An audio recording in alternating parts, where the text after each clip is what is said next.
BJP और PM Modi को जिसकी उम्मीद नहीं थी वो होने लगा है। बीजेपी के सहयोगी दलों ने शपथ ग्रहण समारोह से पहले दबाव बनाना शुरू कर दिया है।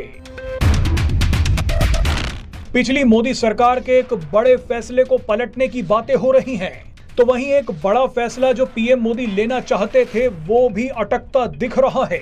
बीजेपी के इन सहयोगी दलों ने मंत्री पद की डिमांड के लिए अलग अलग सूचियां तक तैयार कर ली हैं। सबसे ज्यादा चर्चा गृह मंत्रालय, विदेश मंत्रालय, कानून मंत्रालय, वित्त मंत्रालय और रेल मंत्रालय की हो रही है। अब किसे क्या मिलेगा वो तो कुछ दिन में साफ हो जाएगा, लेकिन नीतीश कुमार की पार्टी जेडीयू ने 3 बड़े मामलों पर अपना रुख साफ किया है।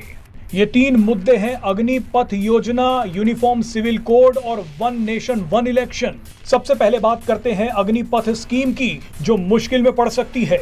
जेडीयू नेता केसी त्यागी ने कहा है कि अग्निपथ स्कीम पर फिर से विचार करने की जरूरत है। उन्होंने कहा कि अग्निपथ योजना का चुनावों में विरोध हुआ था। इस विरोध का असर चुनावी नतीजों में भी देखने को मिला। अग्निपथ योजना में जिन राज्यों में सबसे अधिक भर्ती हुई उन राज्यों में बीजेपी की सीटें कम हो गईं। जिस समय मोदी सरकार अग्निपथ योजना लाई थी उस समय बिहार में जबरदस्त विरोध प्रदर्शन हुए थे। ऐसे में बीजेपी पर दबाव बनाया जा रहा है कि वो इस योजना पर दोबारा विचार करे, यानी पीएम मोदी को ये फैसला वापस लेना पड़ सकता है। अब आते हैं यूनिफॉर्म सिविल कोड पे।